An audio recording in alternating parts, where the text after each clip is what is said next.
नमस्कार, आदाब। Crime petrol city crimes अध्याय के आज के एपिसोड में आप सबका स्वागत है। भारत आज दुनिया में सबसे तेज बढ़ती अर्थव्यवस्था में से एक है। पिछले एक साल में हिंदुस्तान का विकास 7% की दर से हुआ है और ये विकास पूरी तरह से भारत के शहरों पर निर्भर है। हमारे शहर आर्थिक पावर हाउस के रूप में उभर रहे हैं, लेकिन इस उन्नति में जब ये शहर यहाँ होने वाले अपराधों के लिए बदनाम होते हैं तो तरक्की की राह पर ये अपराध रोड़े की तरह महसूस होते हैं। हम रोज उन्नति के नए रास्ते तलाश रहे हैं, लेकिन अपराध करने वाले भी अपराध करने के नए नए तरीके अपना रहे हैं। ऐसे शातिर अपराधियों से निपटने के लिए पुलिस को कई तरह के एडवांस तरीके अपनाने पड़ते हैं, लेकिन कुछ अपराधी इतने शातिर हो गए हैं कि उन्हें पकड़ना पुलिस के लिए भी चुनौती बन जाता है। आज का ये केस हरियाणा के पानीपत शहर से जुड़ा है, जो कि कई ऐतिहासिक लड़ाइयों का मैदान बना, लेकिन साल 2017 में वहां के एक कुख्यात अपराधी द्वारा पुलिस को ललकारा जा रहा था। जो बेवकूफ घना दिमाग लगावे है बेरा है ना, उससे अपने हरियाणा में की कहवे से अटकल पच्चू मने जोकर। पानीपत पुलिस वालों, तुम जोकर हो, जोकर, अटकल पच्चू, बैल दिमाग। इंस्पेक्टर राजेंद्र चौधरी, पीएसआई सुरेश वशिष्ठ और एएसआई महेश त्यागी। तुम मुझे क्या मेरी लंगोट भी ना ढूंढ पाओगे। सर, इस बार इसने पोस्ट बागपत से किया था। चर्बी बढ़ती जा रही है इसकी। यूपी पुलिस से कहो बागपत का कोना कोना छान मारे। एक बार मेरे हाथ लग जाए, इसका अटकल बच्चों तो मैं निकालूंगा।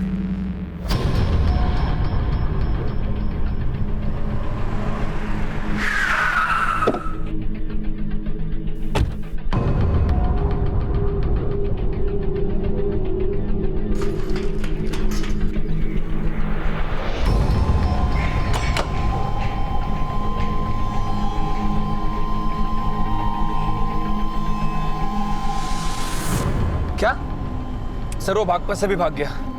बागपत से वो हरियाणा भी आ सकता है, राजस्थान भी जा सकता है। राजस्थान पुलिस को इन्फॉर्म करो, वो किसी भी तरह हमारे हाथ आना चाहिए। ठीक है सर।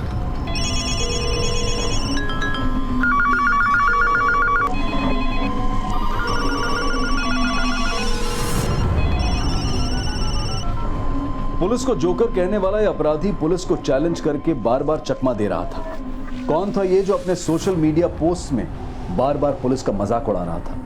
बड़ा भारी बंदोबस्त है। चूड़ियां पहन लो पानीपत पुलिस वालों। बेवकूफों की पूरी फोर्स भी मिल जाए तो भी कोई मेरी पूछ ना फाड़ सकता। सर, इस बार उसने ये पोस्ट राजस्थान के चूरू से की है। सुरेश, राजस्थान पुलिस को अलर्ट करो, इस बार यहाँ से निकलना नहीं चाहिए। Okay sir.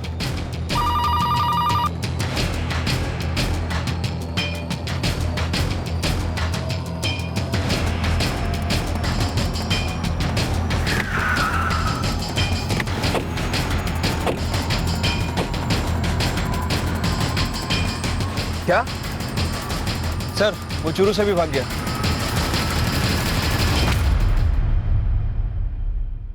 पुलिस को बेवकूफ, जोकर, अटकल पच्चू और न जाने क्या क्या कहने वाला वो अपराधी लगातार सोशल मीडिया पे एक्टिव है और वो पानीपत पुलिस को लगातार चेतावनी दे रहा है। वो कह रहा है कि पुलिस ने चूड़ियां पहन रखी हैं, लेकिन अब देखना ये है कि क्या पुलिस उसको हथकड़ी पहना पाएगी या नहीं। दूर से देखा तो पुलिस टोपी लगा रही थी, पास आके देखा तो बाल खुजला रही थी। ओ तेरी, वो तो फिर से मार के भाग गया।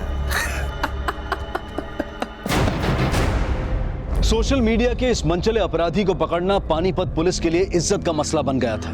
वो आए दिन पुलिस को इधर उधर भटका रहा था, लेकिन हाथ नहीं आ रहा था। लेकिन ये अपराधी बार बार पुलिस को ऐसे चैलेंजेस क्यों दे रहा था? आखिर पुलिस को चैलेंज करके ये साबित क्या करना चाहता था? 3 राज्यों के पुलिस विभाग में हड़कंप मचा देने वाला यह अपराधी आखिर था कौन? उड़ती चिड़िया के पर गिनने की मेहनत नहीं करता मैं तो देखते ही पर काट देता हूं चिड़िया के।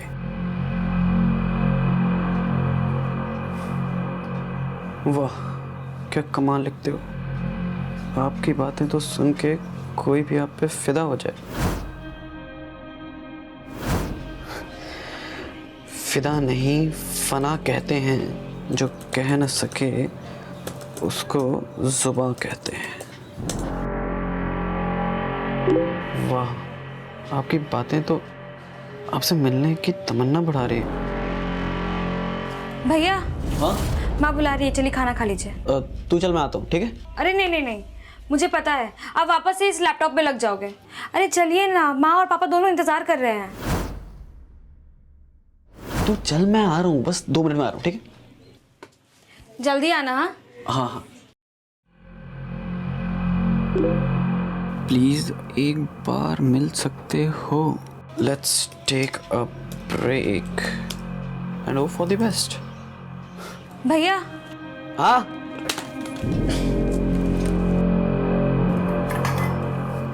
क्या बात है भैया, किससे बातें कर रहे थे? मेरे लिए भाभी मिल गई? नहीं रे पगली, जीजा ढूंढ रहा था। वो क्या है ना, तेरी उम्र हो गई है शादी की। अपनी उम्र देखिए, मेरी उम्र है।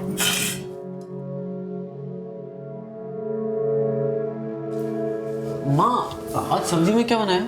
आलू गोभी। आलू गोभी? पर मैं तो पनीर।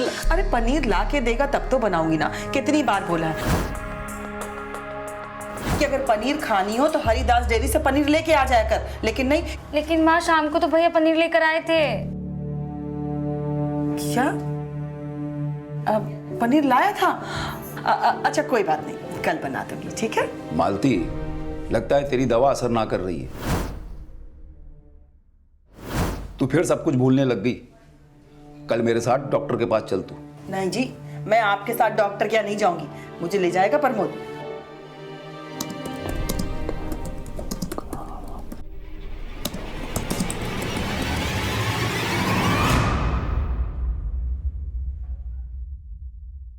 सुरभि, प्रमोद और अपने पापा को बुला ले, खाना तैयार है। लेकिन माँ, भैया अभी तक घर ही नहीं आए हैं। अच्छा, तो मैं भूल गई। प्रमोद अभी तक नहीं आया? नहीं। आप जिस नंबर को डायल कर रहे हैं वो इस समय स्विच्ड ऑफ है। पापा, भैया का फोन तो स्विच ऑफ बता रहा है।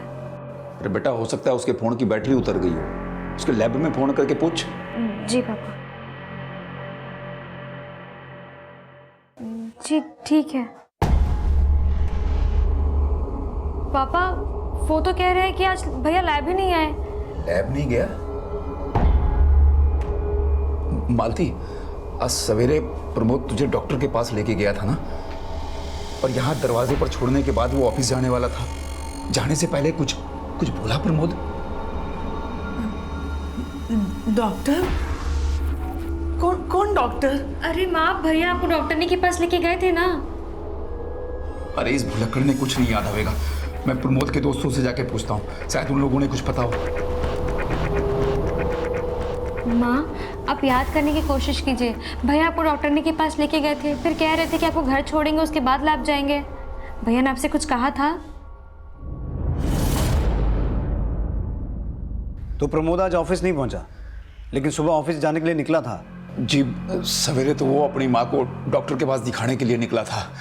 उसके बाद वो अपनी माँ को घर छोड़ने के बाद ही ऑफिस जाने वाला था। और अपनी माँ से उसने कुछ कहा भी था, पर उसकी माँ को कुछ याद नहीं आ रहा है कि क्या कहा था उसने।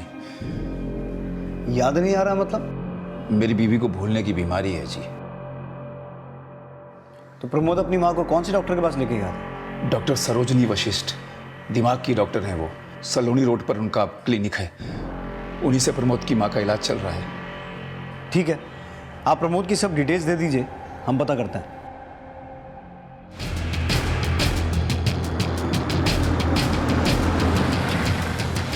सर, प्रमोद हमारे यहाँ लैब टेक्नीशियन है। सुबह फ़ोन करके उसने मुझसे छुट्टी मांगी थी। सर, बहुत ज़रूरी काम है, आप प्लीज़ एडजस्ट कर लीजिएगा। कोई बात नहीं Pramod, I will manage. Sir, वो कभी छुट्टी नहीं लेता, बहुत ही पंक्चुअल और हार्ड वर्किंग है। सुरेश, पता करो प्रमोद ने कल वाकई छुट्टी ली थी या उसका बॉस हमसे कुछ छुपा रहा है। ठीक है सर। हेलो, ठीक है सर। प्रमोद के फादर ने हमसे कहा था कि प्रमोद अपनी माँ को लेकर डॉक्टर सरोजनी की क्लिनिक गया, लेकिन अभी फोन पे पता चला है कि वो क्लिनिक कल बंद था।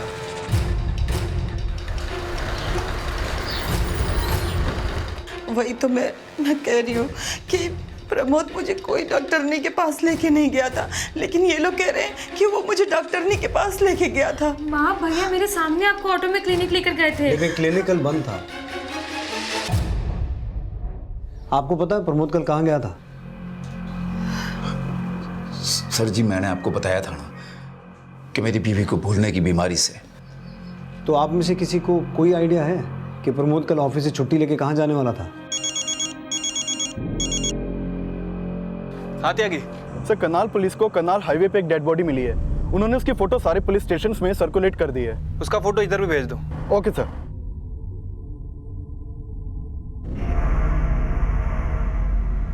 कल जब प्रमोद घर से निकला था तो उसने कौन से रंग के कपड़े पहने हुए थे? सर भैया ने लाइट पर्पल कलर की शर्ट और ब्लैक पैंट पहनी थी।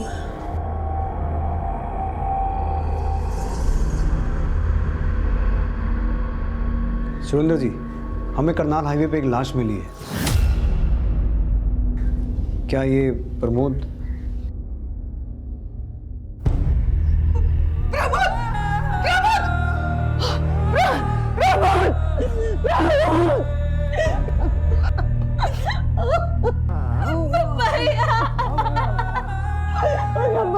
ये प्रमोद ही है? आपका करनाल में कोई रिश्तेदार है या प्रमोद का कोई दोस्त जिससे वो मिलने गया होगा? नहीं सर जी, हमारा करनाल में कोई नहीं है। पता नहीं प्रमोद बाप।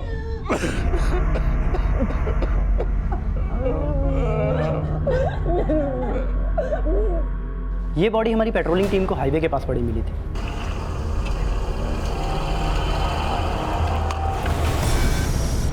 बॉडी के पास हमें कुछ भी नहीं मिला, ना पर्स ना मोबाइल, लेकिन बॉडी के पास रोड पे हमें ब्लड स्पॉट्स जरूर दिखाई दिए।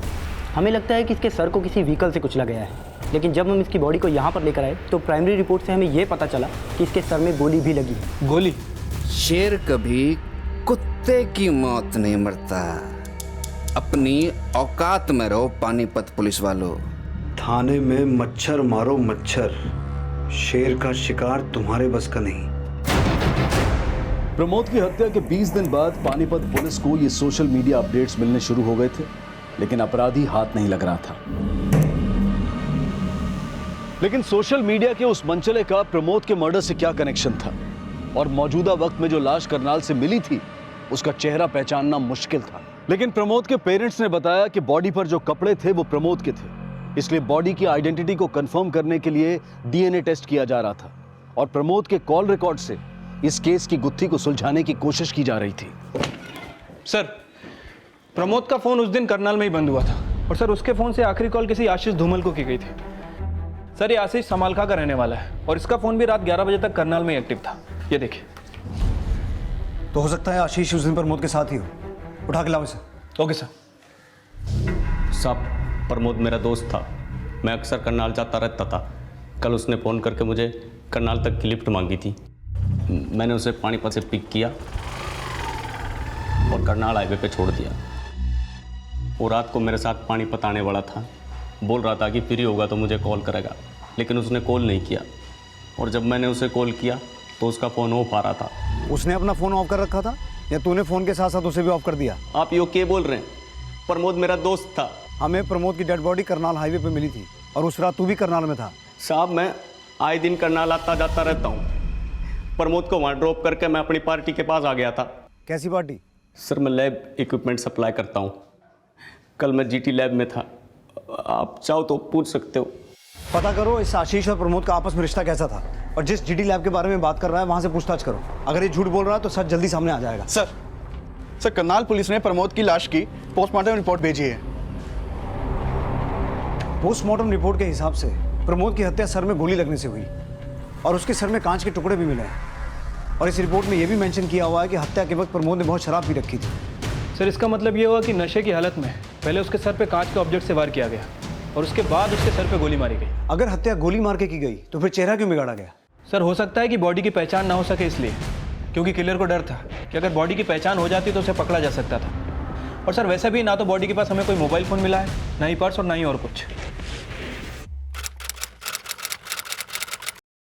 मैं कुत्ते भी ऐसे पालता हूँ कि कोई मेरे खिलाफ मुंह नहीं खोलता। जिसको दबोचना है दबोच लो, लेकिन मुझे नहीं ढूंढ पाओगे। मौजूदा वक्त से 17 दिन बाद पुलिस को यह चेतावनी मिली थी और मौजूदा वक्त में पुलिस प्रमोद की हत्या में आशीष की भूमिका खंगाल रही थी। आशीष अपने बयान पर कायम था और अब पुलिस प्रमोद की फैमिली से दोबारा प्रमोद के करनाल जाने की वजह जानने की कोशिश कर रही थी। हाँ, मुझे याद आया, उस दिन प्रमोद और मैं क्लिनिक गए थे। वहाँ क्लिनिक बंद था।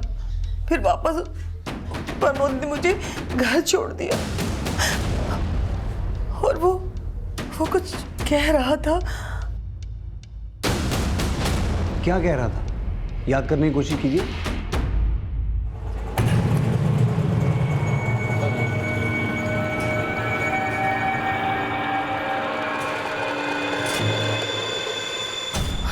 हाँ, वो कह रहा था कि मेरा लैपटॉप चार्जिंग पे लगा देना, मैं रात को लेट आऊंगा। भैया ने लैपटॉप चार्ज पे लगाने के लिए कहा, लेकिन भैया तो ऑफिस लेके जाते थे लैपटॉप। लेकिन उस दिन तो वो ऑफिस गया ही नहीं।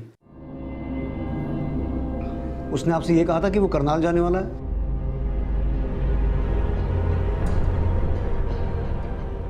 साहब, मुझे कुछ याद नहीं आ रहा। अच्छा, पिछले कुछ दिनों से प्रमोद का बर्ताव कैसा था? कोई ऐसी चीज जो आपने नोटिस की हो, आपको अजीब लगी हो?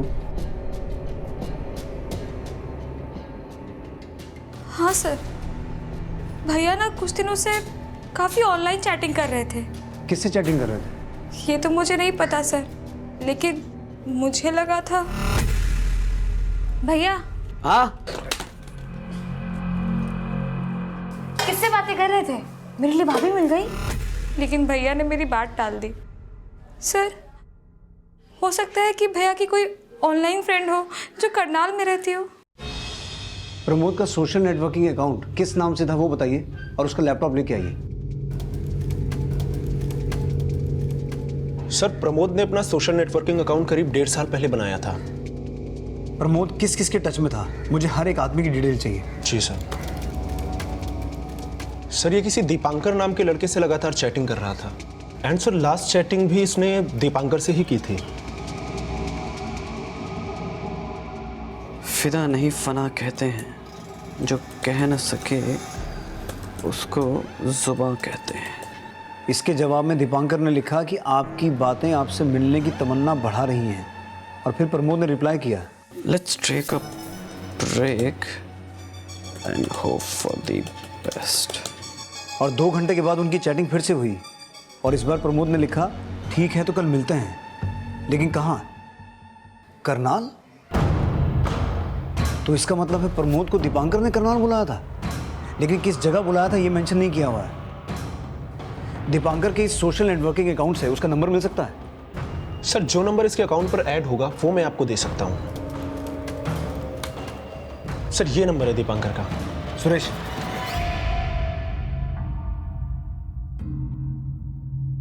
आप जिस नंबर को डायल कर रहे हैं वो इस समय स्विच्ड ऑफ है। सर, नंबर बंद है। ये नंबर सर्विलेंस में डालो, इसके कॉल रिकॉर्ड्स निकालो। मुझे दीपांकर की हर एक डिटेल चाहिए। जी सर। हो सकता है प्रमोद की हत्या में दीपांकर का ही हाथ हो, और ये भी हो सकता है कि प्रमोद की फैमिली इस दीपांकर को जानती हो।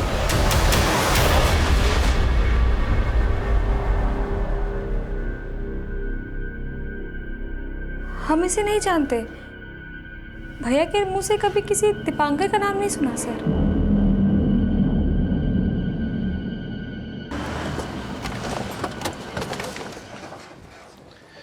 सर, दीपांकर का फ़ोन राजस्थान के अलवर के एक एड्रेस पर रजिस्टर्ड है। सर, मैंने वहाँ पे अलवर पुलिस को भेजा था। उन्होंने बताया कि उसका घर पिछले 6 महीनों से बंद है। सर, दीपांकर और प्रमोद की दोस्ती 2 महीने पहले ऑनलाइन हुई थी, और उसके 1 महीने पहले तक दीपांकर की लोकेशन राजस्थान के कोटा की थी, और उसके बाद उसकी लोकेशन लगातार करनाल की रहने लगी। इसका मतलब है दीपांकर का करनाल में कोई ठिकाना होगा जहाँ उसने प्रमोद को बुलाया था। हो सकता है सर। मैंने कोटा पुलिस और करनाल पुलिस दोनों जगह दीपांकर की फ़ोटो को भेज दिया है। सर, ये दीपांकर के कॉल रिकॉर्ड से एक नया नंबर सामने आया है, किसी मधुबाला का है। ये दीपांकर और ये मधुबाला दोनों ही लगातार कॉल एक्सचेंज करते थे। मधुबाला कौन है ये? सर, मैंने इसके बारे में पता किया है। कोटा के हॉस्पिटल में नर्स है और वहीं हॉस्टल में रहती है।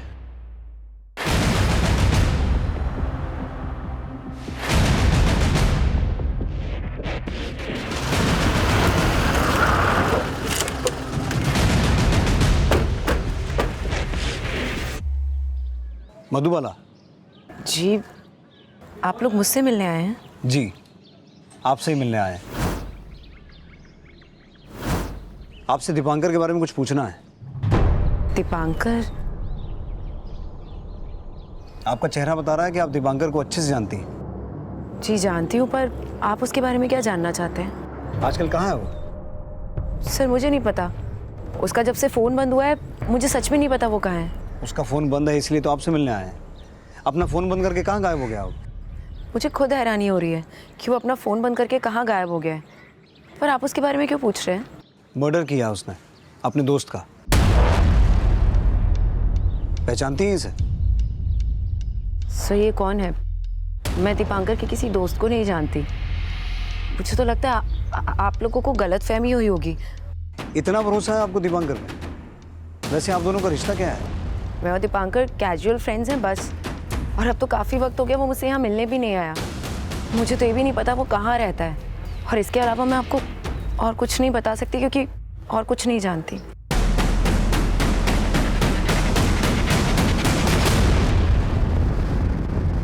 सुरेश सर, इस लड़की मधुबाला की पूरी डिटेल निकालो। मुझे ऐसा लगता है ये हमसे झूठ बोल रही है। ठीक है सर।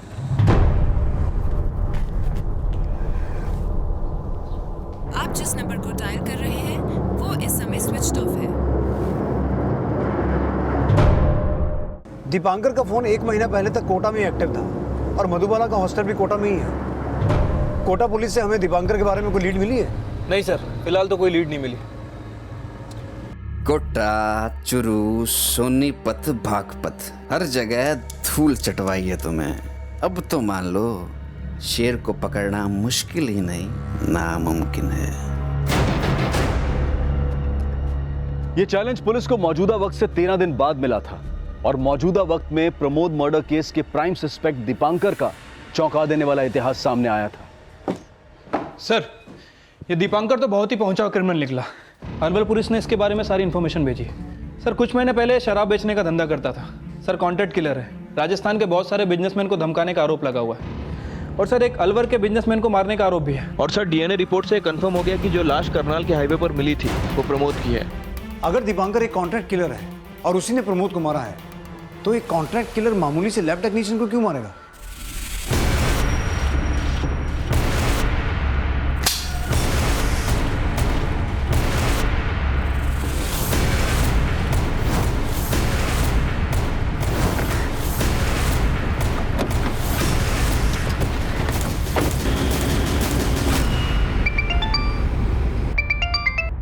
हाँ सुरेश। सर करनाल पुलिस ने दीपांकर के उस ठिकाने का पता लगा लिया है जहां दीपांकर पिछले 1 महीने से करनाल में किराए पे रहता था।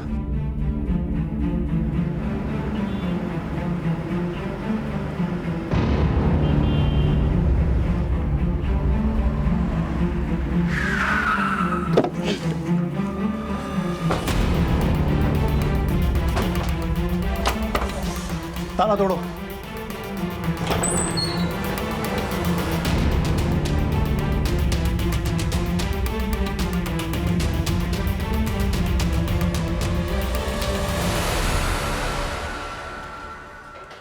सर कांच पे खून के धब्बे भी हैं। प्रमोद की पोस्टमार्टम रिपोर्ट के हिसाब से उसके जख्मों में भी कांच के टुकड़े मिले थे। मुझे लगता है प्रमोद का मर्डर यही हुआ है। सुरेश, इन कांच के टुकड़ों पे जो ब्लड स्टेन्स हैं, इन्हें प्रमोद के ब्लड ग्रुप से मैच करवा के देखो, और इस जगह से लेकर हाईवे की वो जगह जहां प्रमोद की डेड बॉडी मिली थी पूरे रास्ते में पूछताछ करो। ठीक है सर। शर्मा जी, इस घर के मालिक को बुलाइए। जी सर। आपने बिना पूछताछ के ये घर दीपांकर को किराए पे दे दिया? सर दिखने में तो बहुत ही भोला भाला लगता था वो। मुझे बिल्कुल नहीं पता था कि दीपांकर क्रिमिनल भी है। इसे पहचानते हैं? नहीं सर। प्रमोद नाम है इसका। 12 सितंबर की रात एक करनाल आया था। इसका यहाँ आना जाना था? सर मैंने कभी ध्यान नहीं दिया।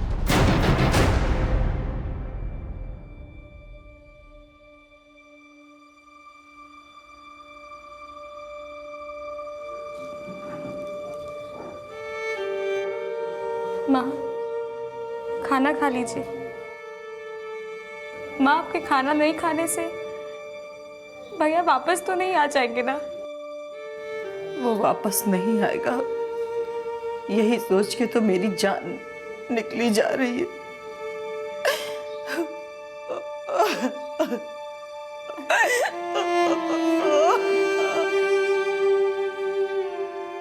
प्रमोद के परिवार की आर्थिक स्थिति काफी कमजोर थी।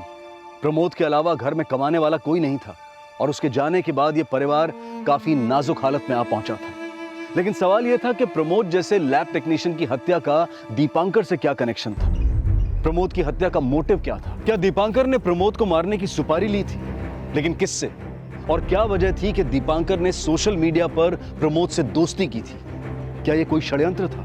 इन सारे सवालों के जवाब दीपांकर की तलाश पर निर्भर थे और इसी बीच दीपांकर के करनाल वाले घर से मिले ब्लड स्टेन्स की फॉरेंसिक रिपोर्ट आई। सर, दीपांकर के करनाल वाले घर में जो खून के धब्बे मिले थे वो प्रमोद के ब्लड ग्रुप से मैच करते हैं। प्रमोद को दीपांकर के घर पे मारा गया। मर्डर करके बॉडी डंप कर देना अकेले दीपांकर ने तो नहीं किया होगा। हो सकता है उस रात उसके साथ कोई और भी रहा हो। और सर, दीपांकर के कॉल रिकॉर्ड से बहुत सारे नंबर सामने आए हैं जिन्हें फेक आईडी देकर खरीदा गया था, लेकिन फिलहाल सारे नंबर बंद हैं। सर, कहीं ऐसा तो नहीं कि यही लोग दीपांकर की गैंग के हों? लेकिन सुरेश, एक बात मुझे शुरू से खटक रही है। प्रमोद जैसा मामूली सा लैब टेक्नीशियन दीपांकर जैसे अपराधी से ऑनलाइन चैटिंग क्यों कर रहा था?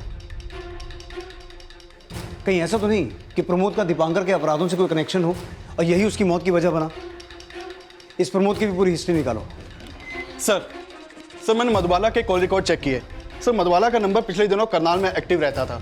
सर, मधुबाला के कॉल रिकॉर्ड में 3 नंबर ऐसे हैं जो फेक आईडी के हैं और इन नंबर से अक्सर मधुबाला को कॉल किया जाता था, जो कि अभी बंद है। आप लोग मुझे कहाँ लेकर जा रहे हैं? कुछ तो बताइए। मैंने कुछ भी नहीं किया है। किसी को मेरी बात तो सुनिए। मैं कहाँ, क्यों लेकर जा रहे हैं मुझे? अरे सर, मैं नहीं जानती दीपांकर का है, मेरा भरोसा कीजिए। इन नंबर से तुम्हें कई बार कॉल हुए हैं। किन के नंबर से हैं? अब बोलोगी या हम तरीका बदलें? सर, मैं नहीं जानती। हो सकता है दीपांकर ने कॉल किया हो। उसका फ़ोन बंद होने के बाद उसने मुझे 1-2 बार दूसरे नंबरों से भी फ़ोन किया था। 1-2 बार नहीं, कई बार। और तुम्हारा फ़ोन करनाल में भी एक्टिव था, जहां दीपांकर ने प्रमोद का मर्डर किया। यह है प्रमोद। तुम्हारा इसके मर्डर से क्या कनेक्शन है? सर, मेरा कोई कनेक्शन नहीं है और मैं इसे जानती तक नहीं। दीपांकर के गैंग के बाकी मेंबर्स को तो जानती होगी। सर, दीपांकर गैंग से मैं सिर्फ दीपांकर को जानती हूँ और उसका कोई गैंग नहीं है। वो तो अपना फैमिली बिजनेस संभाल रहा था। किडनैपिंग, एक्सटॉर्शन, कॉन्ट्रैक्ट किलिंग, ये सब धंधे हैं उसके। कहीं ऐसा तो नहीं कि तुम्हारा भी उसके धंधों से कोई लेना देना हो? मेरा कुछ लेना देना नहीं है किसी भी चीज़ से। मुझे तो लगता था कि वो बहुत अच्छे खानदान से है, अपना फैमिली बिजनेस संभालता है। मुझे नहीं पता था कि वो झूठ बोल रहा था मुझसे। चलो मान लिया कि उसने तुमसे झूठ बोला, लेकिन दीपांकर जैसे क्रिमिनल से तुम्हारी दोस्ती हुई कैसे? सर, करीब 1.5 साल पहले मैं रुड़की के एक हॉस्पिटल में नर्स थी। दीपांकर अपने पापा के कैंसर का इलाज कराने वहाँ आया था। काफ़ी वक्त तक मैंने उसके पापा की देखभाल की, पर कैंसर होने की वजह से वो ज़्यादा वक्त तक जी नहीं पाए। उनकी डेथ के बाद दीपांकर काफ़ी टूट सा गया था। उसी वक्त हमारी फ्रेंडशिप हुई। मतलब तुम उसे 1.5 साल से जानती हो, तो ये भी जानती होगी कि वो इस वक्त कहाँ है? सर, मैं नहीं जानती। सर, ये भी मुझे अभी पता चल रहा है आप लोगों से कि वो क्रिमिनल था। देखो मधुबाला, अगर दीपांकर के बारे में कुछ भी जानती हो तो सच सच बता दो। सर, मेरा भरोसा कीजिए, मुझे सच में नहीं पता दीपांकर का। मुझे सच में नहीं पता। क्या दीपांकर वाकई मधुबाला को अपने प्यार के जाल में फंसाकर उसे अंधेरे में रख रहा था? मधुबाला बार बार पुलिस से कह रही थी कि वो दीपांकर की आपराधिक छवि से बेखबर थी, लेकिन दीपांकर ने दोस्ती तो प्रमोद से भी की थी। तो क्या प्रमोद दीपांकर की आपराधिक छवि के बारे में जानता था? प्रमोद और दीपांकर की दोस्ती से दुश्मनी का ये राज अभी बेपर्दा होना बाकी था और इसी बीच पुलिस को दीपांकर से जुड़ी एक और अहम जानकारी मिली। सर, कोटा पुलिस का फोन था। दीपांकर के कोटा वाले घर का पता चल गया, जहां दीपांकर रहा करता था। कोटा चलने की तैयारी करो।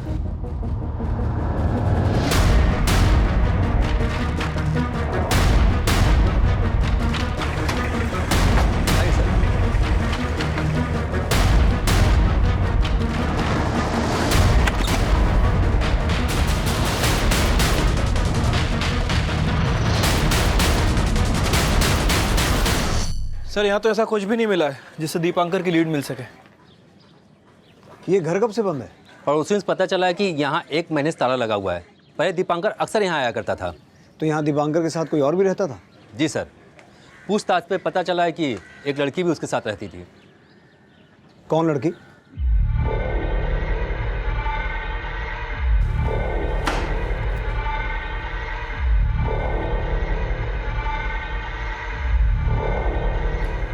पापा, ये पैसे कहाँ से लाई तू? भैया के बॉस का फोन आया था, उन्होंने मुझे लैब बुलाया था। ये भैया की आखिरी सैलरी है।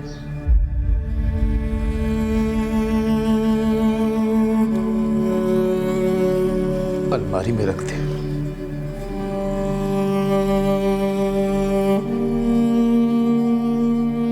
माँ, ये रही इस मंथ की सैलरी और ये रहा आपके लिए गिफ्ट। अरे बेटा, लेकिन इसकी क्या जरूरत थी? वैसे ही तेरे ऊपर घर के सारे खर्चे हैं, ऊपर से घर की लोन भी तू ही भरता है, फिर ये सब की क्या जरूरत थी बेटा? आप ना बहुत टेंशन लेते हो, आप ना थोड़ा रिलैक्स करो।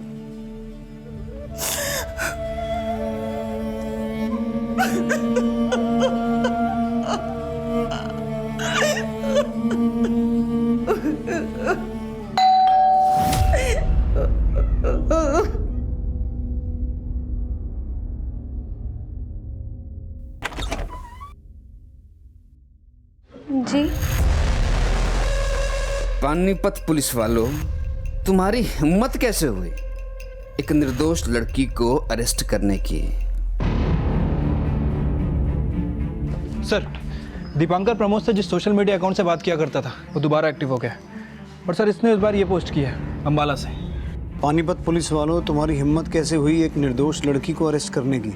मधुबाला को अभी के अभी छोड़ दो, वरना अंजाम बहुत बुरा होगा। सर, मैंने अम्बाला पुलिस को इसकी लोकेशन अपडेट कर दी है। प्रमोद की हत्या के 10 दिन बाद दीपांकर ने सोशल मीडिया पर पहला धमकी भरा पोस्ट किया था और पुलिस को दीपांकर के हाइडआउट का भी पता चला था।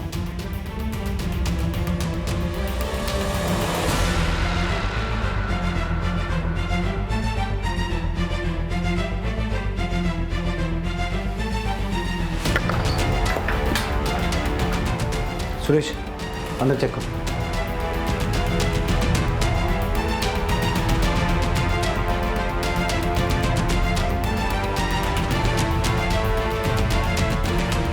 सर, मुझे मालूम था तुम यहाँ आओगे, लेकिन मुझे कभी ढूंढ नहीं पाओगे। अब इस कागज की बत्ती बना के। दीपांकर के इस सिरफिरेपन की ये तो सिर्फ शुरुआत थी। अंबाला के बाद हरियाणा, यूपी और राजस्थान की कई जगहों से वो लगातार कई चेतावनी भरी पोस्ट अपडेट कर रहा था। सर, दीपांकर ने इस बार पानीपत से पोस्ट किया है। पानीपत पुलिस वालों, मैं खुद पानीपत में आ गया। हिम्मत है तो ढूंढ के दिखाओ।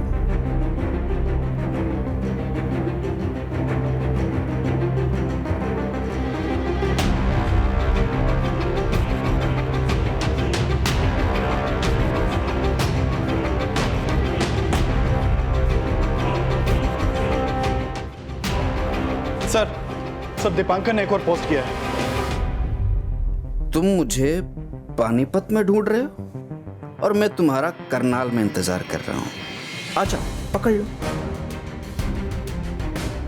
त्यागी, पूरे करनाल में सेल लगा दो, कोई भी रोड छूटना नहीं चाहिए। ये कितना भी शेर बन है, इसकी गिदड़ भपकी इस बार कामयाब नहीं होनी चाहिए।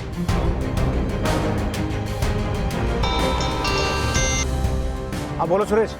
सर, दीपांकर ने इस बार आगरा से एक नया वीडियो पोस्ट किया है। वीडियो? मैंने मारा प्रमोद को। पानीपत पुलिस वालों, अगर मर्द हो तो मर्द से बातें करो, पकड़ के दिखाओ मुझे। आखिरी चेतावनी देता हूं, अगर उस मासूम मधुबाला को 2 दिन में नहीं छोड़ा तो उसके एक एक आंसू का बदला तुम सबसे लूंगा। तुम्हारे घर में घुस के तुम्हारी औरतों को उठा लूंगा, फिर ना अपनी वर्दी की इज्जत बचा पाओगे ना अपनी औरतों। पानी सर के ऊपर से गुजर रहा है, हमें किसी भी तरह इस आदमी को पकड़ना है, वरना पूरा मीडिया हमारी जगह सही करेगा। अपने खबरियों के नेटवर्क को फैलाओ, मुझे जल्द से जल्द ये आदमी अंदर चाहिए। मूव। Okay sir. पुलिस इस बार पूरी मुस्तैदी से दीपांकर को ट्रैक करने की कोशिश कर रही थी, लेकिन एक के बाद एक नई कोशिशों में असफलता हाथ लगने के बाद अब पुलिस को दीपांकर को पकड़ने का एक और मौका मिला था। जगह थी हरियाणा का सोनीपत शहर। बस इंतजार था दीपांकर और पुलिस के आमने सामने आने का।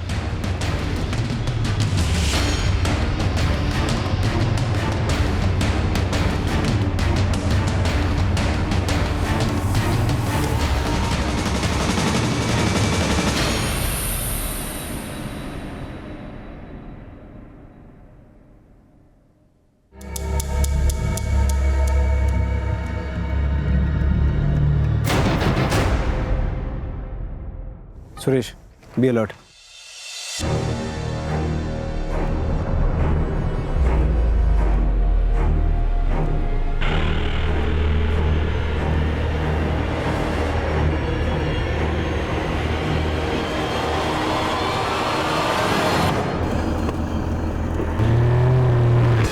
गाड़ी रोक, रोक।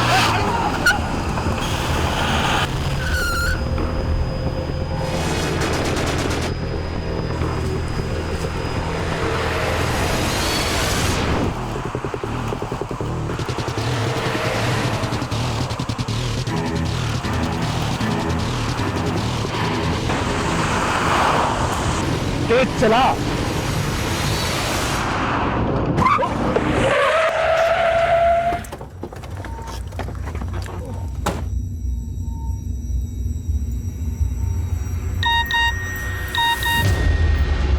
सर, हाथ को आया पर मुंह ना लगा।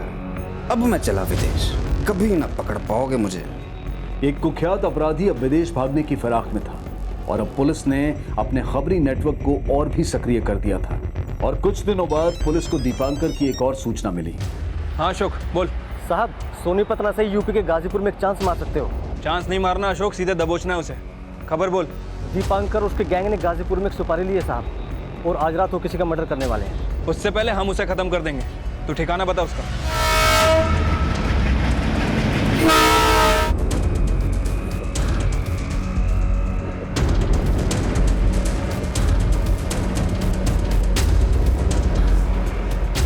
पैकिंग हो गई के? चल जल्दी कर, निकलना है।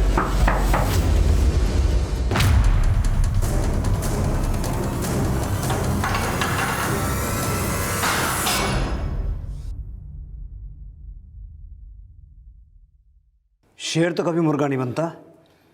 अब बोल, क्या है तू? प्रमोद को क्यों मारा?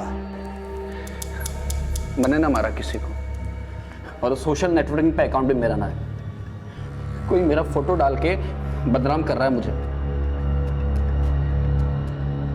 ऐसा मैं कोर्ट में बोलूंगा।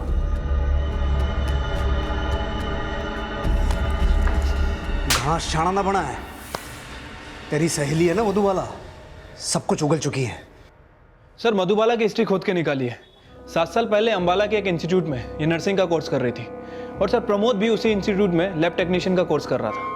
मतलब मधुबाला प्रमोद को पिछले 7 साल से जानती थी? तो हो सकता है प्रमोद के घर वाले भी मधुबाला को जानते हो। जी, इसे पहचानती है? ये भैया की बहुत अच्छी दोस्त थी। भैया इसे शादी भी करना चाहते थे। करीब 7 साल पहले की बात है। मैंने उसे अपनी फैमिली से भी मिलवाया था, पर मेरे पापा को पसंद नहीं आया। प्रमोद की फाइनेंशियल हालत ठीक नहीं थी। पापा को लगता था कि वो मुझे कभी खुशी नहीं रख पाएगा। आई एम सॉरी प्रमोद, पापा हमारी शादी नहीं होने देंगे। उसके बाद रुड़की में मेरी जॉब लग गई, हॉस्पिटल में। वहाँ मैं दीपांकर से मिली और हम लोग काफ़ी अच्छे दोस्त बन गए। सर, पापा को वो बहुत पसंद आया। उसके पास घर था, गाड़ी थी। पापा को लगता था वो मुझे बहुत खुश रखेगा, पर सर हम ये नहीं जानते थे कि वो एक क्रिमिनल है। लेकिन तुम्हारे एक्स बॉयफ्रेंड प्रमोद की उससे दोस्ती कैसे हुई? दोस्ती मैंने की उससे, क्योंकि वो मुझसे मेरी मधुबाला को छीनना चाहता था। तुम अभी प्रमोद से बात करती हो? ऐसा कुछ भी नहीं है दीपांकर। मैंने तो उसी दिन उसे खत्म करने की सोच ली थी, लेकिन वो मधुबाला के टच में था। इसलिए मैंने प्रमोद से सोशल मीडिया पर दोस्ती की और 12 सितंबर को मैंने उसे करनाल बुलाया।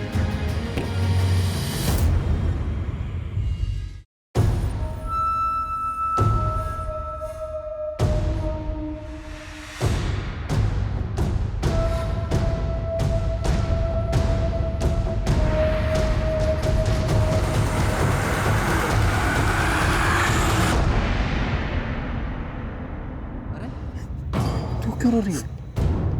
वो तो तेरा पास था ना। ये हुई ना बात। चल कुचल दे उसे। अरे चल कुचल। चलना। सर मैं दीपांकर को रोक नहीं पाई क्योंकि मैं उसके बच्चे की माँ बनने वाली। तो तुमने क्या सोचा था? एक क्रिमिनल तुम्हारे और तुम्हारे बच्चे को एक ब्राइट फ्यूचर देगा?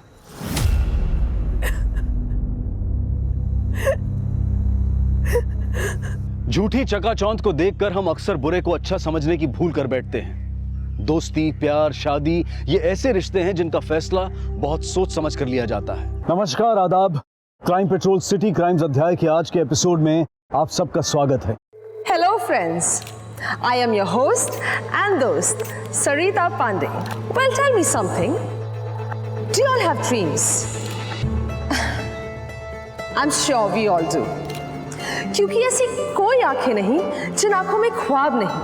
And this event is all about dreams. कुछ बन के दिखाने वाले सपने और कुछ कर दिखाने वाले सपने, शोहरत के उस आसमान को अपनी मुट्ठी में भर लेने वाले सपने। तो चलिए आज हम सब मिलकर कुछ ऐसे सपने बुने जो हमारी नींदें उड़ा दे। पुलिस उस व्यक्ति तक तो नहीं पहुंच पाई, लेकिन सरिता को इस तरह के फोन आने बंद हो गए और उसने अपनी जिंदगी बिना किसी डर के फिर से जीने का फैसला लिया। लेकिन जिंदगी भी अजीब है। हम उसके लिए लाख फैसले ले लें, लेकिन होता वही है जो उसे मंजूर होता है। सरिता को फिर से धमकी भरे फोन तो नहीं आए, लेकिन कुछ उससे भी भयानक हुआ, कुछ ऐसा जिसने पांडे परिवार को हिलाकर रख दिया।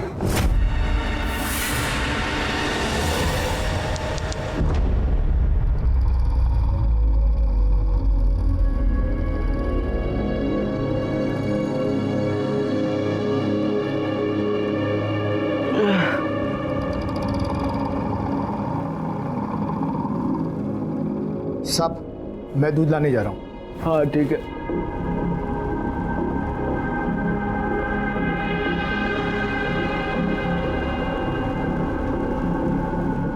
साहब मैडम कहाँ गई? अरे वॉशरूम में, मुझे भी जाना है, तू जाना।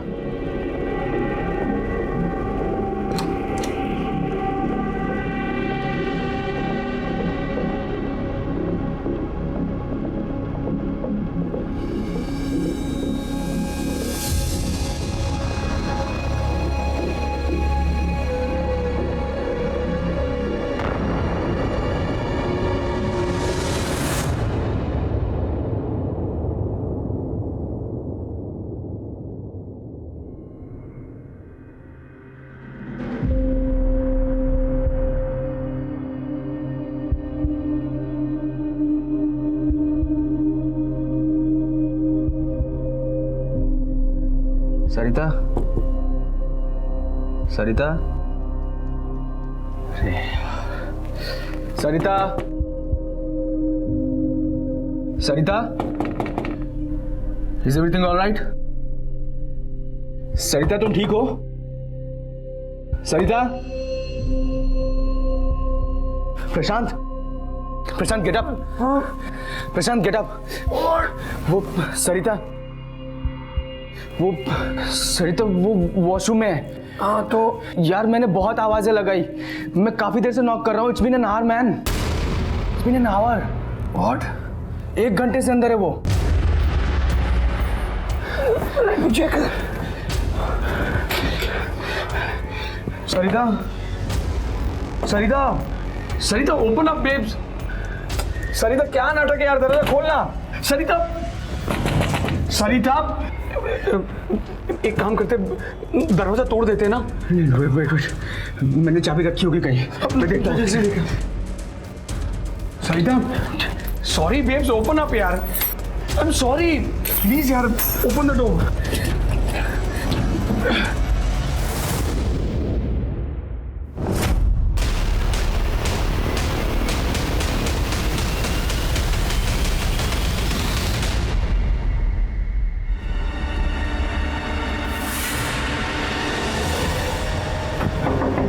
Nitin, Nitin, Rohan. What the hell यार, क्यों सुबह सुबह गला फाड़ रहा है? अरे वो सरिता, तुम लोग आओ, तुम लोग आओ। आना।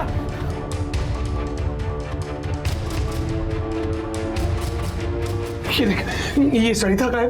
और अरे पर सरिता का है, पता नहीं यार। दरवाजा अंदर से लॉक था, हमें लगा अंदर ही होगी। दरवाजा खोला तो अंदर आके देखा सरिता नहीं थी यहाँ। और ये देख, ये विंडो पेंस, ये किसने निकाले? पर सरिता गई कहाँ यार? नहीं। गॉड, सरिता ही होगी। साहब आज पानी नहीं आएगा, भर के रखना। तुमने किसी लड़की को नीचे जाते देखा है? सरिता गोरी सी, इतनी हाइट है, दुबली पतली। कल रात को देखा था ना साहब, आप ही लोग के साथ तो थी। हाँ, हमारे साथ आई थी कल रात को, पर फिलहाल सुबह से घर में मिल नहीं रही है, कहीं गायब है। तुमने देखा है क्या कहीं पे उसको? नहीं साहब, शायद नीचे होगी।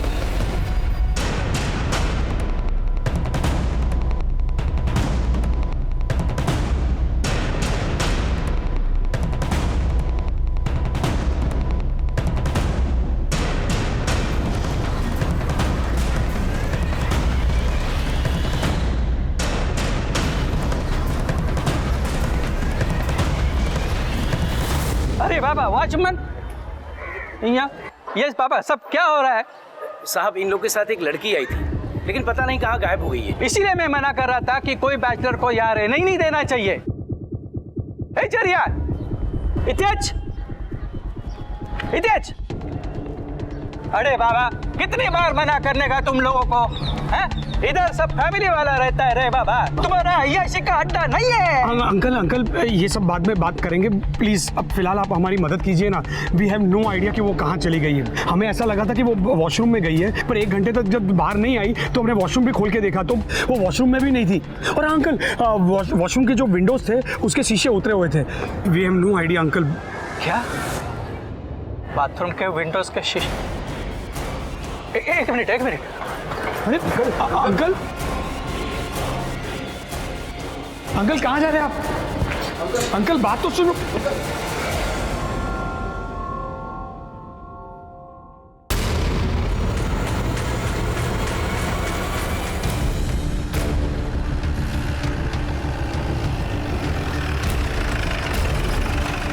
आइए सही, आइए। पीछे हटिए। चलो आगे, चलो पीछे।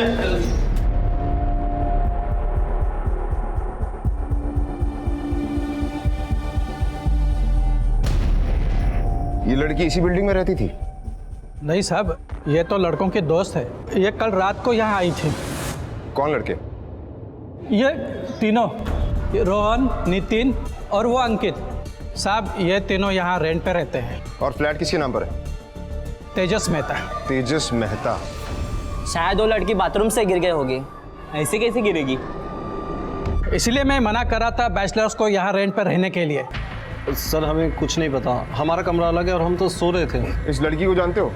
हाँ सर, ये सरिता पांडे, प्रशांत की गर्लफ्रेंड। प्रशांत? सर अंकित का दोस्त है सर। ये भी यहीं रहता? सर यहाँ नहीं रहता सर, कभी कभार आता है सर बस। और सर काफ़ी बार ये सरिता भी इसके साथ आया करती है सर। 7वें माले से तुम्हारे फ्लैट के बाथरूम से एक लड़की गिर के मर गई और इसके बारे में तुम्हें कुछ नहीं पता, कुछ नहीं सुना? सर मैंने रात में लड़ने झगड़ने की आवाज़ सुनी थी सर। कितने बजे? करीब 3:30 बजे sir. Enough of your nonsense. I'm sick and tired of this dominating nature of yours. मुझे ये करना है, वो करना है, ऐसा मत करो, वैसा मत करो। कौन हो तुम? Stop controlling my life. मुझे जो चाहिए मैं वैसा करूंगी because this is my life. Just stop being a pain in my. दोनों के बीच कुछ टेंशन चल रहा था, कभी कुछ बताया नहीं हमें सर। सर मुझे तो लगता है सर अंकित भी सरिता को लाइक करता था सर। काफ़ी बार उसके ऊपर गलत तरीके से नज़र भी डालता था सर। तो तुम्हारे कहने का मतलब ये है कि अंकित सरिता पर लाइन मारता था? सर मैं शॉर्टली तो नहीं बोल सकता, बट सर नितिन बिल्कुल सही बोल रहा है सर।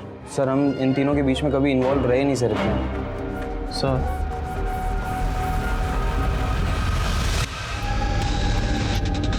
सर बॉडी ले जाए। इसके माँ बाप को इन्फॉर्म किया? Yes sir. फॉरेंसिक वालों को ऊपर भेजो। Okay sir.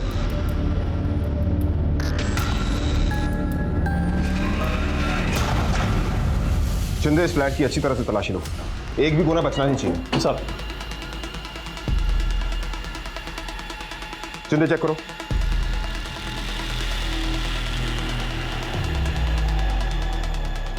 तावड़े, ये बताओ कि वो दोनों सोए कहाँ थे?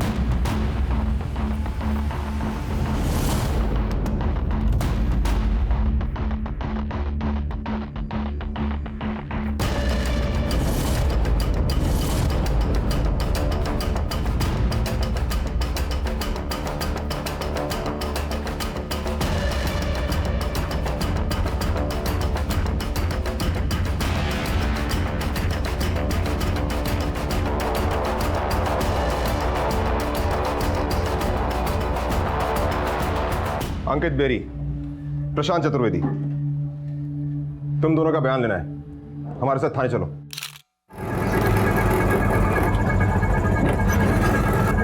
बस बस बस, ये लीजिए। Okay sir. मैडम, अरे मैडम कहाँ जा रही हैं आप? मैडम आप एंट्री तो कीजिए, कहाँ जा रहे हैं आपको? आप ऐसे नहीं जा सकती अंदर।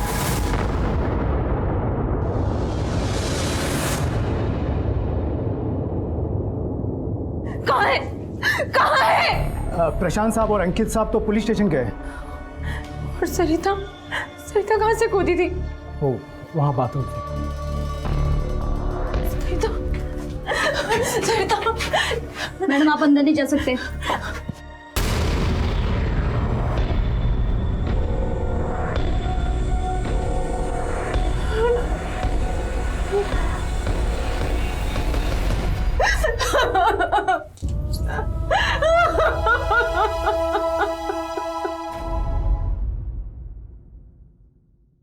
जी सर, सरिता प्रशांत के साथ थी।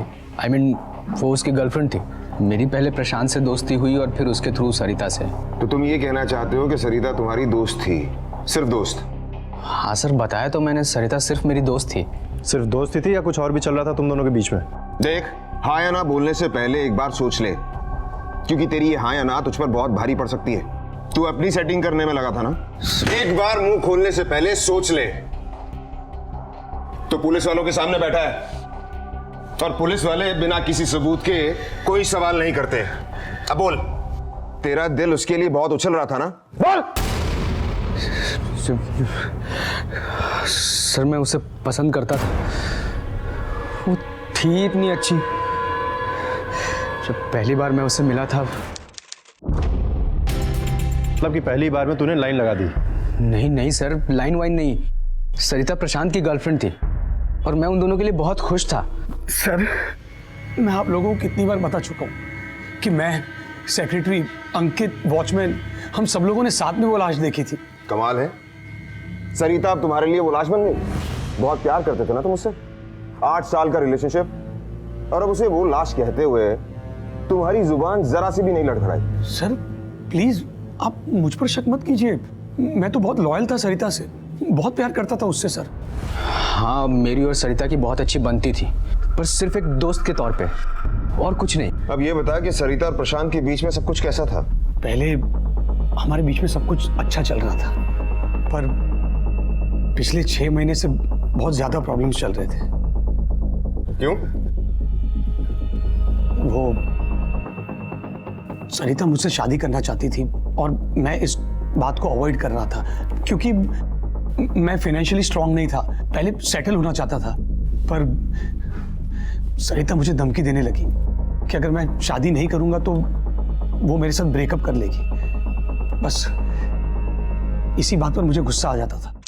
अरे यार, I'm not your bloody puppet जो तुम मुझे अपने इशारों पे नचाते रहते हो। कितनी बार बोलूं तुमसे, मुझसे ये सब बर्दाश्त नहीं होता। You have to do as I say. No, I will not. Why should I listen to you, हाँ? क्यों सुनूं मैं तुम्हारा? And for a matter of fact, मैं तुम्हारे साथ रहना ही नहीं चाहती, because you are a bloody maniac. Maniac. Prashant, have you lost it? क्या कर रहा है यार तू? अरे इसमें मेरी गलती नहीं, इसकी गलती है। शी इज अ ब्लडी, 2 पैसे ज्यादा क्या कमाती है, जो मन में आएगा वो करेगी। You have to listen to me, समझा इसे।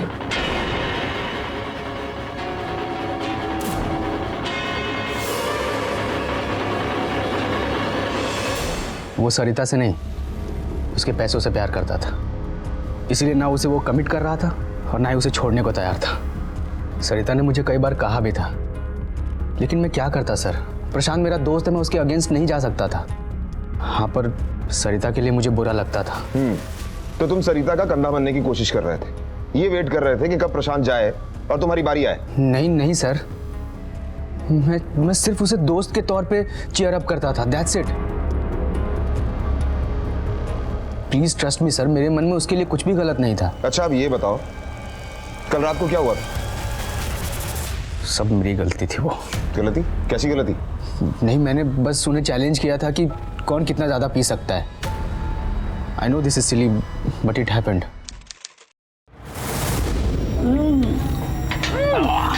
Don't stop, come on continue. तूने ना बहुत गलत आदमी को चैलेंज किया है, समझा? ये देख, ला देख, मेरे लिए सिर्फ पानी है, वाटर। नकली है यार, कुछ चढ़ ही नहीं रही है। हाँ यार, किसी और पब में चलते हैं। नहीं, वो वाले पब में चलते हैं। उसके बाद हम दूसरे पब में गए and we reached home by 2:30 in the night. फिर मैं अपने बेडरूम में सोने चला गया और उन लोगों ने कहा कि वो हॉल में ही सो जाएंगे।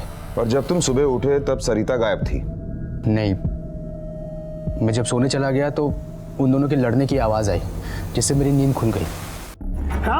Pen, I am a pain, bloody you are a pain to me, okay? What the hell is wrong with you guys यार? तूने फिर से मारा इसे? हे अंकित, प्लीज आप बीच में मत। इसको बहुत चर्बी चढ़ी है, मैं इसकी सारी चर्बी उतारता हूं। हाँ, किधर जाओ तुम, आज कोई भी बीच में नहीं आएगा, तुम भी नहीं। कम हिट मी, मारो और जोर से मारो। अरे चुप, मैं क्यों इसके साथ हूं, मुझे समझ में नहीं आ रहा। Exactly, तुम क्यों हो मेरे साथ? हाँ, मैं कहती हूँ तुमसे कि just leave me and go। बस चुप, हाँ, अभी एकदम चुप। अभी एक भी शब्द निकाला ना तो मैं तुझे मारूंगा। पहले बता देना। शट अप यार, बच्चों की तरह क्यों बिहेव कर रहे हो तुम लोग? ये पूरी सोसाइटी इकट्ठा हो जाएगी, ये फ्लैट खाली करना पड़ जाएगा हमें। अरे तो इसको समझाना यार, खुद को क्या समझती है ये? Queen Victoria, you have a problem? Yes, I have a problem. Then to hell with it. You just shut up यार. Shut up and sleep. I'm not going to sleep like that. सो जा please, सो जा, समझाना फिर। Please so जा। सरिता please so जा यार सरिता please. मुझे ना रेफरी बन के रुकना पड़ेगा यहाँ पे, तो पता नहीं तुम लोग एक दूसरे का सर फोड़ दोगे रात को। तो उसके बाद फिर से उनके बीच में लड़ाई हुई? नहीं सर, मैं सुबह 6:30 बजे उठा, मुझे वॉशरूम जाना था। प्रशांत गहरी नींद में सो रहा था और सरिता वहाँ नहीं थी। मैं वॉशरूम की तरफ गया और खोलने की कोशिश की तो दरवाज़ा अंदर से लॉक था। मुझे लगा सरिता अंदर ही होगी। फिर मैंने वेट किया, पर बहुत देर तक वो बाहर नहीं आई। फिर मैंने आवाज़ लगाई, नॉक भी किया, पर कोई आहट नहीं हुई। फिर ये मुझे थोड़ा सा वियर्ड लगा। तब मैंने प्रशांत को उठाया और उसके बाद जो भी हुआ वो मैं आप लोगों को बता चुका हूँ। तुमने कहा कि तुम सरिता के साथ बहुत लॉयल थे, लेकिन क्या सरिता भी तुम्हारे साथ उतनी ही लॉयल थी? आई डोंट नो सर, मतलब सरिता के दिल में अंकित के लिए सॉफ्ट कॉर्नर था। उन्हें ऐसा लगता था कि मुझे ये बात नहीं मालूम, पर मैं सब कुछ जानता था सर। तो तुमने ये बात सरिता से डायरेक्टली पूछी? कई बार सर। कल रात को भी पूछा? अंधा नहीं हूं मैं, दिखाई देता है मुझे। वो जिस तरह से तुझे देखता है ना, प्यार करता है वो तुझसे। और तू उसको रिस्पॉन्ड कर रही है। देख, वार्निंग दे रहा हूं मैं तुझे, तू उससे दूर है बस। Just enough of your nonsense. I'm sick and tired of this dominating nature of yours. Stop controlling my life. मुझे जो चाहिए मैं वैसा करूंगी, because this is my life. Just stop being a pain in my. और इसीलिए तुमने उसे मारा? सर बस एक ही थप्पड़ मारा था मैंने। वो चुप रहने के लिए तैयार ही नहीं थी। आर्ग्यूमेंट पे आर्ग्यूमेंट ही किए जा रही थी, और वो अंकित बीच में आ गया हमारा झगड़ा रोकने के लिए, जिसकी वजह से झगड़ा हो रहा था। लेकिन तुम्हें ये पता होने के बावजूद भी कि सरिता और अंकित के बीच में कुछ चल रहा है, तुमने अंकित को वहां सोफे पर सोने की इजाजत क्यों दी? Sir actually I was too drunk. मुझ में हिम्मत ही नहीं बाकी थी कि मैं किसी से कन्फ्रंट करूं, और I just wanted to sleep sir. और तुम सो गए, और उसके बाद सरिता के साथ तुम्हारी कोई बात नहीं हुई? जी सर। सर ये देखिए, ये गोपाल है, अंकित के घर में काम करता है। ये आदमी मुझे कुछ ठीक नहीं लगा, और आपने भी उस दिन देखा ही था, इसके हाव भाव कुछ ठीक नहीं थे। मेरे को कुछ भी नहीं पता साहब, लेकिन साहब इन दोनों का हमेशा का मारा मारी था साहब। तू ये बता कि सरिता उस फ्लैट में अंकित से मिलने के लिए अकेली आती थी? नहीं साहब, वो हमेशा प्रशांत साहब के साथ ही आती थी। चाय पिएगा? नहीं साहब, चलिए। तो तू ये कहना चाहता है कि अंकित और सरिता सिर्फ दोस्त थे? क्या हुआ? बोल बोल, क्या सोच रहा है? अंकित अच्छा आदमी नहीं है? नहीं, ऐसी बात नहीं है साहब। अरे बता दे। कल रात को साहब। क्या हुआ कल रात को? साहब मैं किचन में सोता हूँ और किचन से मुझे हॉल का सब नज़र आता है साहब। कल रात इन दोनों का झगड़ा सुलझा कर और अंकित साहब भी वहीं सोफे पर सो गए साहब, और मेरी भी नींद लग गई। और फिर मेरे को हॉल से कुछ आवाज़ आई साहब। अंकित। तो मैंने झांक कर देखा तो सरिता मैडम के बेडिंग पर कोई था साहब। कौन था? अंकित साहब। फिर क्या हुआ? मैं नींद में था साहब, मेरी भी आंख लग गई, और जब मेरी सुबह आंख खुली तो मेरे को रात का सब याद आ रहा था साहब वही। फिर मैं दूध लेने चला गया और दूध लेकर वापस आया तो साहब ये सब देखा साहब। तो दूध कहाँ से लाता है? सोसाइटी के बाहर दूध का बूथ है साहब, वहीं से। सोसाइटी के बाहर से तुझे दूध लाने में 2 घंटे लगते हैं? वो साहब गाड़ी 2 घंटे लेट आई थी ना साहब। अच्छा, तो ये क्या है? किसे देख रहा था? कौन था वहां? बोल बोल। मंजुला को साहब। कौन मंजुला? वो बाजू में काम करती है साहब, वो मेरे को बहुत अच्छी लगती है साहब। हम लोग दूध लेने साथ में जाते हैं। कल 2 घंटे में उसी के साथ था साहब।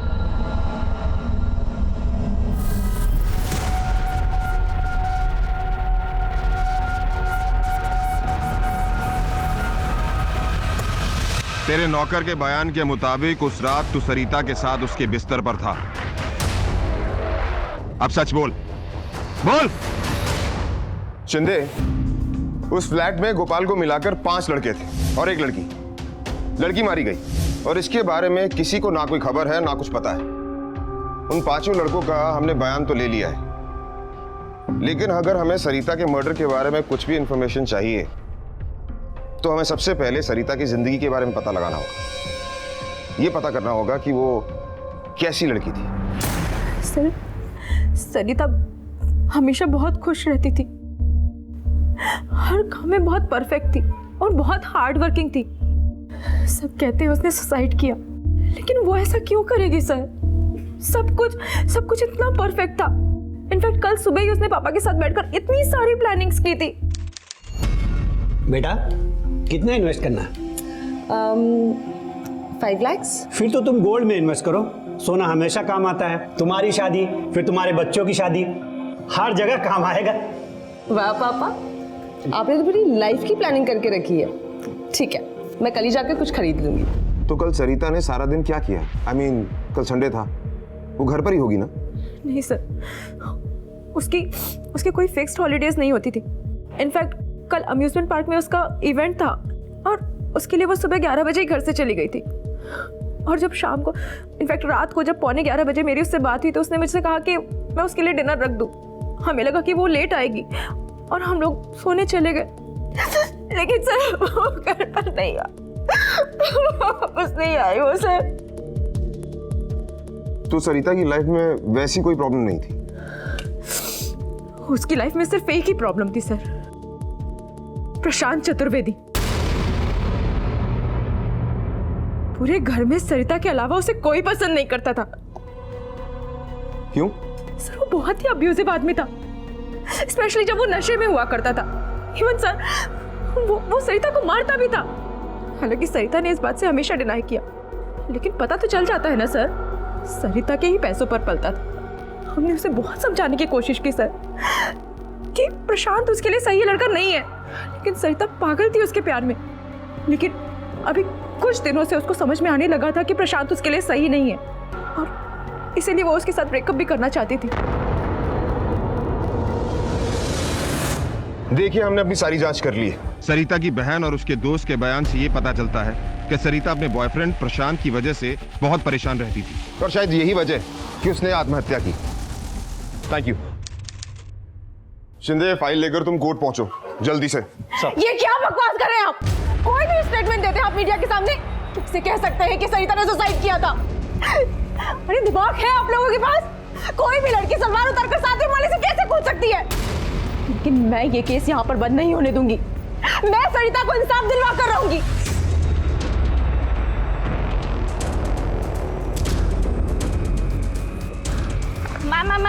मैम एक क्वेश्चन है। मैम, पुलिस आपकी बहन की मौत की वजह को सुसाइड बता रही है, आपका क्या कहना है?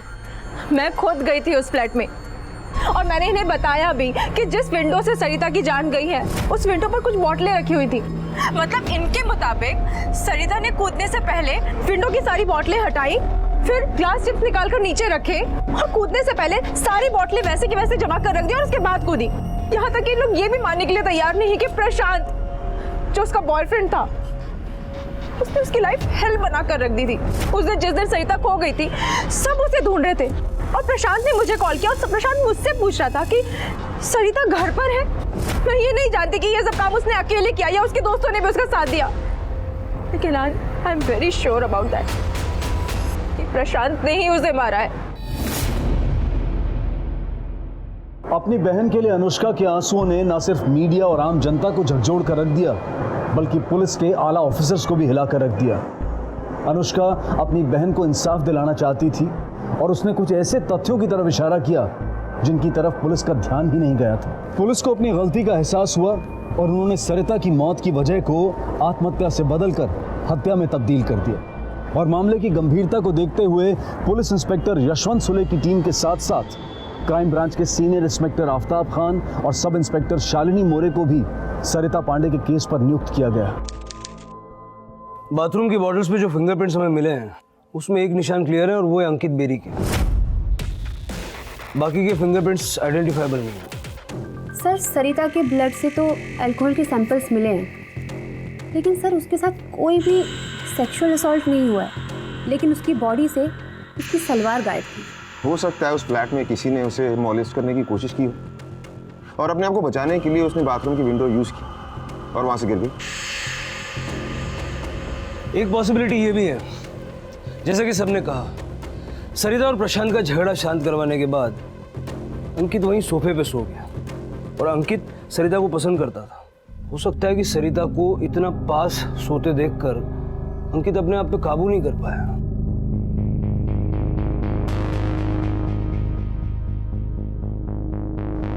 और वो सरिता के पास गया।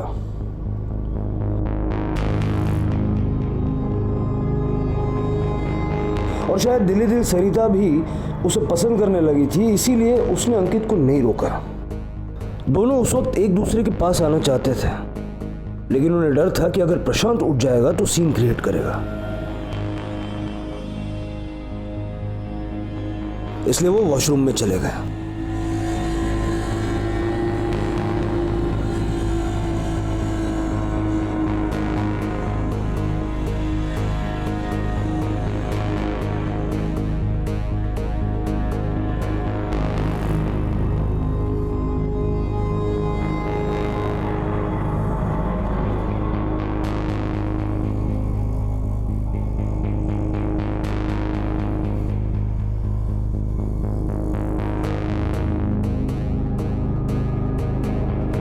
इधर प्रशांत की आंख खुल गई होगी और उसने देखा कि अंकित और सरिता दोनों गायब है।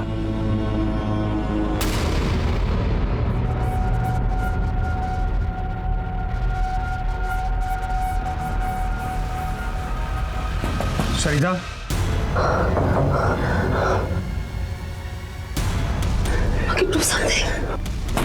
अंकित,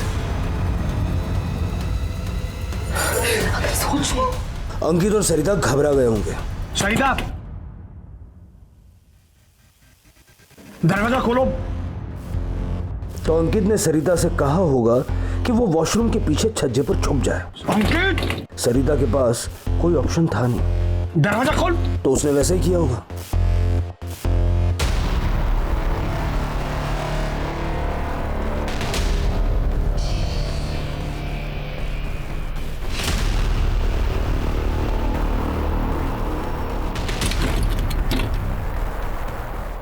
सर, सरिता जब खिड़की से गिरी तब वो चीखी होगी, तो आई एम श्योर प्रशांत ने उसकी चीख जरूर सुनी होगी और प्रशांत ने बाथरूम में सलवार भी देखी होगी और उसे पता चल गया होगा कि सरिता अंकित के साथ बाथरूम में थी। लेकिन अगर ऐसा था तो फिर जब हमने प्रशांत से सवाल जवाब किए तो उसने अंकित पर उंगली क्यों नहीं उठाई? पॉइंट। लेकिन मेरा कुछ और ही मानना है सर। जैसा कि गोपाल ने बताया, अंकित सरिता को छू रहा है। मेरा सरिता। अंकित बहुत डरा हुआ होगा क्योंकि अगर प्रशांत सरिता को ढूंढते हुए बाथरूम तक पहुंच जाता तो सबको पता चल जाता कि अंकित ने क्या किया है।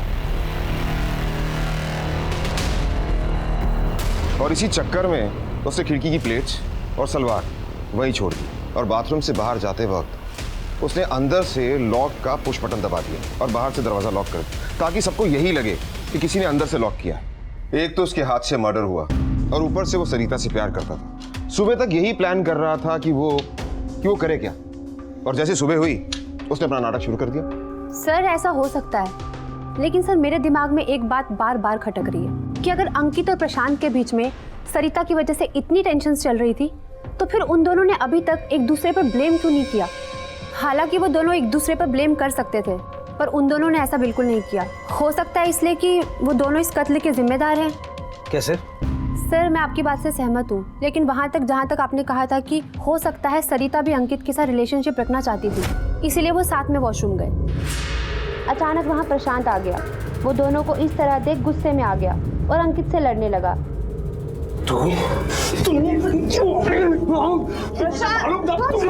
जिस हाथापाई में सरिता ने बीच बचाव करने की कोशिश की होगी और शायद उसे धक्का लगा और वो मर गई।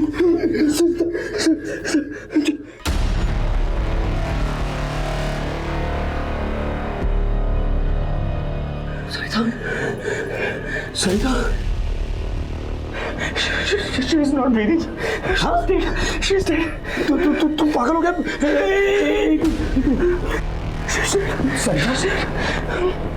सरिता,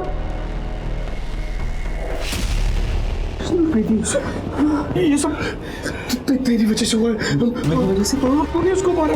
दोनों मरेंगे। दोनों क्यों मरेंगे? तुम दोनों कांड कर रहे थे। मैं तो भाग रहा हूँ। दोनों मरेंगे, दोनों पकड़े जाएंगे, समझा? तुम्हें रास्ता नहीं है हमारे पास। अरे तुम दोनों अंदर कांड कर रहे थे तो क्या करेंगे सोच।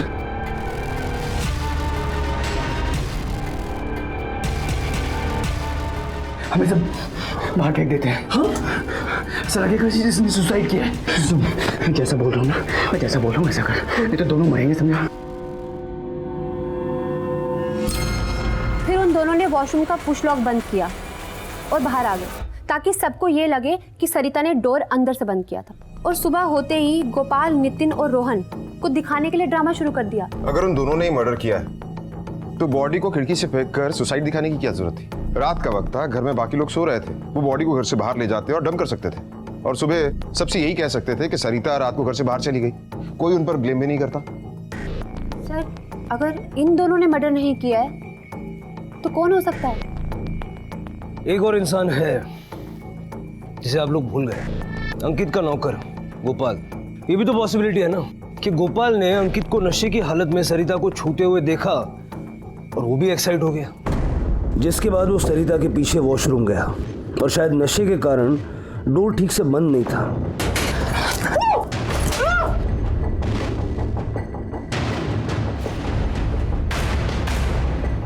गोपाल ने सोचा कि सुबह होश आते ही सरिता सबको सब कुछ बता देगी और सब उसे मारेंगे, और इसी चक्कर में उसने सरिता को खिड़की से फेंकने का मन बना लिया। सर अगर इस एंगल से सोचा जाए तो पॉसिबल है, लेकिन सोचने वाली बात यह है कि ये आइडिया उसके दिमाग में आया कहां से कि सिचुएशन को सुसाइड दिखाए। आमतौर पे मर्डरर्स लाश को ठिकाने लगाने की सोचते हैं, और प्रशांत, अंकित या गोपाल तीनों में से मर्डर किसी ने भी किया हो, लेकिन इस तरह से स्पॉन्टेनियसली इसको सुसाइड दिखाने का आइडिया आना थोड़ा सा स्ट्रेंज है। एक काम करते हैं, एक डमी के साथ टेस्ट करते हैं। सरिता वहां से कूदी या फिर उसका पैर फिसला और वो गिरी, या फिर उसे किसी ने धक्का मारा, ये डिटरमिन हो जाएगा। Sir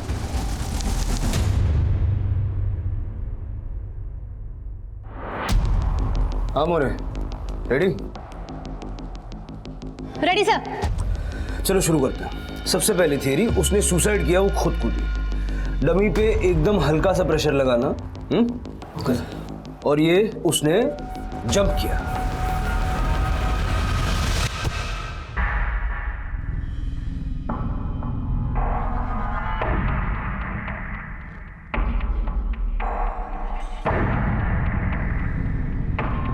done sir. नेक्स्ट। अब इस तरह से जैसे किसी ने उसे धक्का दिया हो, मतलब एक या दो आदमी हो सकते हैं, तो उस तरह से उसको पुश करो।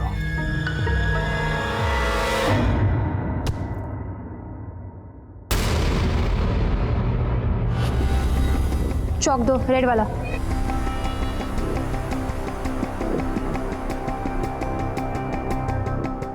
ले जाओ इसे। Done sir. नेक्स्ट। अब वो खिड़की से बाहर छुप गई थी, लेज पे खड़ी हुई थी और उसका पैर फिसल गया।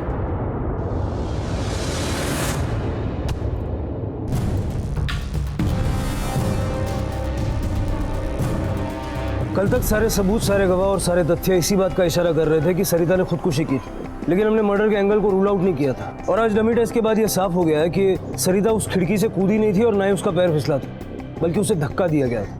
हमने मौत की वजह को खुदकुशी से बदल के मर्डर कर दिया और आईपीसी 302 के तहत इस केस को दर्ज किया है। हमारी इन्वेस्टिगेशन अभी जारी है, हमने कोई गिरफ्तारी नहीं की अभी तक। Thank you. अब पुलिस भी इस नतीजे पर पहुंच गई थी कि सरिता ने आत्महत्या नहीं की थी, बल्कि उसकी हत्या की गई थी। लेकिन सबसे बड़ा सवाल यह था कि किसने। उस घर में उस रात सरिता के अलावा 5 और लोग मौजूद थे: अंकित, प्रशांत, रोहन, नितिन और गोपाल। भले ही पुलिस को नितिन और रोहन पर ज्यादा शक नहीं था, लेकिन बाकी तीनों लड़के शक के घेरे में थे। अंकित, गोपाल और प्रशांत इन तीनों के बयान उलझा देने वाले थे, और अब देखना यह था कि पुलिस इस पहेली को कैसे सुलझाने वाली थी। तू सरिता को पसंद करता था, उसके साथ संबंध बनाना चाहता था, और इसीलिए तूने बाथरूम में उसके साथ जबरदस्ती की। नहीं सर, ऐसा नहीं है। सरिता मेरी दोस्त थी, मैं कैसे उसके साथ कुछ गलत कर सकता? कुछ गलत? खिड़की से तूने नीचे फेंक दिया उसे, मर गई वो। नहीं सर, मैंने ऐसा कुछ नहीं किया है। मैंने उसे नहीं मारा, मैं क्यों उसे खिड़की से फेंकूंगा? सरिता के पैसों पर अय्याशी करके बड़ा मजा आ रहा था, लेकिन सरिता तुझसे अलग होना चाहती थी। सरिता दूर होती तो उसके पैसे भी तुझसे दूर होते। इसी गुस्से में आकर तूने सरिता का मर्डर कर दिया। आप क्राइम मूवीज ज्यादा देखते हैं सर, और वो भी सीक्रेट वाली। देन आई थिंक सर आपको अपनी चॉइस चेंज करनी चाहिए। बहुत स्मार्ट समझता है अपने आप को। तेरी जैसी मोटी चमड़ी वालों की बड़ी खाल उधेड़ी है मैंने। सर आप मुझसे कन्फेस कराने के लिए ऐसे टॉर्चर नहीं कर सकते। मैं अपना स्टेटमेंट पहले ही दे चुका हूं कि मैंने सरिता का खून नहीं किया है, और आप कितना भी चाह लें ये साबित नहीं कर सकते कि मैंने उसका मर्डर किया। तो जब तूने देखा कि अंकित सरिता को छू रहा है, तो तुम भी उत्तेजित हो गए, है ना? ये आप क्या बोल रहे हैं साहब? वही जो तूने अपने बयान में लिखवाया कि तूने अंकित को उस रात सरिता को छूते हुए देखा था, और ये देखकर तुझे कुछ हुआ था। ये क्या बोल रहे हैं साहब? मैंने ऐसा कब बोला था साहब कि अंकित साहब सरिता मैडम को छू रहे थे? साहब मैं तो 3 बजे सोने चला गया था, और 6:30 बजे मैं दूध लेने चला गया, और उसके बाद मैं सब बता चुका हूँ आप लोगों को साहब। अच्छा,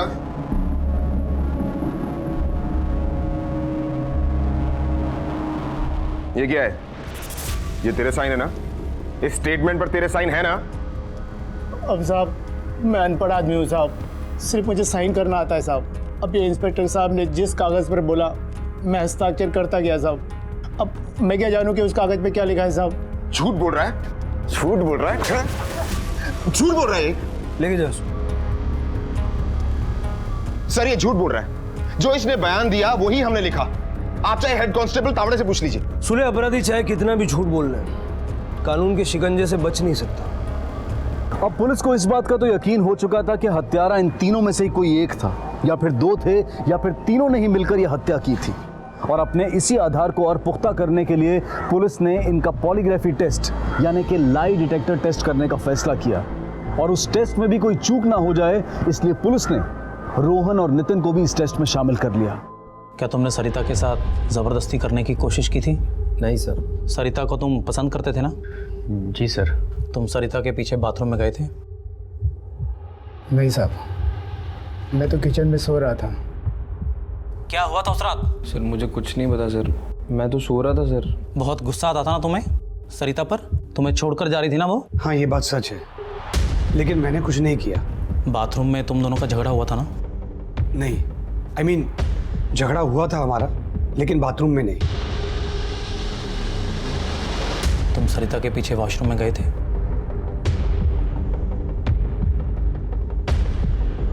नहीं सर।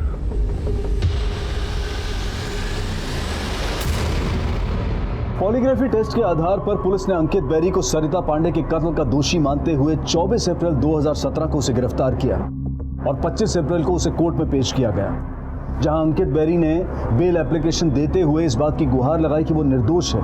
लेकिन पुलिस की जांच के आधार पर कोर्ट ने उसकी बेल एप्लीकेशन को खारिज कर दिया। पुलिस के पास पॉलीग्राफी टेस्ट के नतीजे थे, लेकिन जैसा कि हम सब जानते हैं कि कोर्ट में पॉलीग्राफी टेस्ट के रिजल्ट्स को मान्यता नहीं मिलती है, इसलिए पुलिस ने कोर्ट में अंकित बैरी के खिलाफ कई सर्कमस्टेंशियल एविडेंसेस पेश किए। फिलहाल ये केस कोर्ट में पेंडिंग है और अब देखना यह है कि इन आरोप प्रत्यारोपों के बीच में कब सरिता को इंसाफ मिल पाएगा। अब मैं अनूप सोनी आपसे विदा लेता हूं, फिर मुलाकात होगी अगले एपिसोड में एक और चौंका देने वाले केस के साथ। तब तक अपना और अपने परिवार का ख्याल रखें और देखते रहें क्राइम पेट्रोल सिटी क्राइम्स। सबक एक को, सीख हम सबको। जय हिंद।